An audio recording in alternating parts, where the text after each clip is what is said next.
안녕하세요.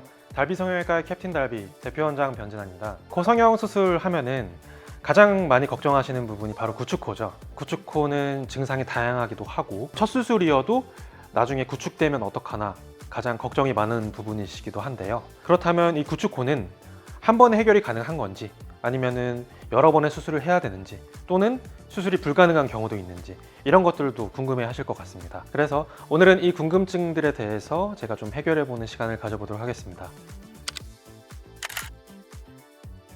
구축코 재건 수술을 하는 성형외과 의사로서 수술이 불가능하다라고 말씀드리는 거는 좀 책임감 없는 얘기인 것 같아서, 불가능한 경우가 있다라기보다는 여러 번 좀 수술을 해야 되는 경우가 있다, 내지는 더 까다로운 경우가 있고 결과가 한계점이 있는 경우가 있다, 이 정도로 설명을 드리면 좋을 것 같습니다. 대표적으로는 우선 첫 번째로는 피부의 혈액순환이 안 좋은 경우입니다. 구축이라는 것은 이제 코 안에서 여러 번의 염증을 거치면서 흉터살이 많이 형성이 돼서 그만큼 코가 딱딱해지고 이제 수축돼서 들려서 올라가는 현상인데, 코가 흉터 반응을 반복하면서 혈관의 공급이 점차적으로 안 좋아지게 됩니다. 그래서 똑같은 수술을 하더라도 피부 색이 변한다든지 피부 두께가 균일하지 못하고 얇아진다든지 그런 한계점들이 있습니다. 피부의 혈액순환이 많이 떨어져 있는 경우에는 좀 한계점을 인지하고 결과에 대한 기대치를 많이 내려놓아야 되거나 여러 번 안전하게 수술을 좀 반복해야 되는 경우들이 있을 수 있습니다.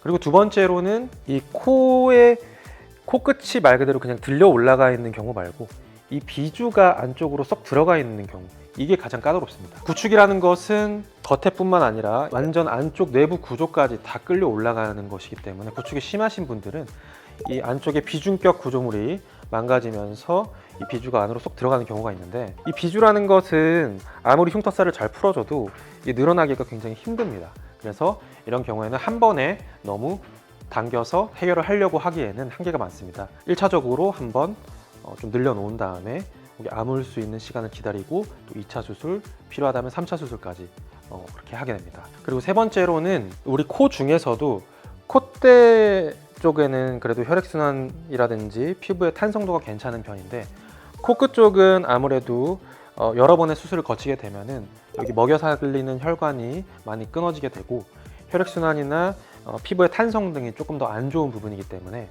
코끝의 피부가 괴사되거나 일부 결손된다든지 내지는 콧날개, 이런 부위들에 이제 좀 겉에서 봤을 때의 결손 내지는 괴사 같은 게 동반되어 있으면 단순한 코 성형 재건으로는 해결하기 힘든 경우도 있습니다. 이런 경우에는 혈관과 조직을 같이 가져오는 국소 피판술이라고 해서 여러 차례 수술을 해야 되는 경우도 있습니다. 첫 수술에는 실리콘을 많이들 넣으시죠.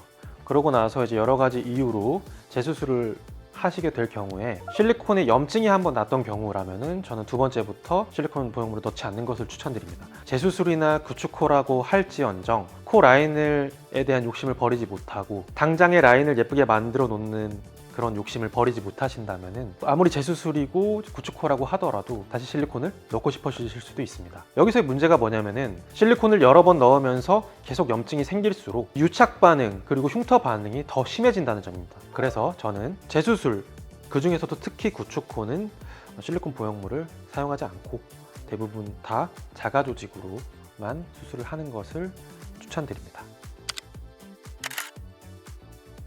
한계가 있다기보다는 비중격이 망가져 있으면 사실은 수술이 굉장히 난이도가 까다로워집니다. 이럴 때에는 이 자가늑연골로 비중격 지지대를 다시 재건을 해줘야 되는데, 비중격 자체가 녹아 있거나 완전히 분리되어 있는 상태라면 아래쪽과 위쪽에 있는 뼈에 드릴을 뚫는다든지 해서 자가늑연골을 연결을 해서 완전히 지지대를 새로 만들어줘야 되는, 말 그대로 대공사를 해야 됩니다. 정확히 말씀드리면 자가 조직으로, 그 중에서도 특히 자가늑연골과 자가귀연골, 이 두 가지가 가장 좋은 재료인데요. 이 재료들을 반드시 써야지만 증상들을 해결할 수가 있다는 게 더 알맞은 대답이 될 것 같습니다.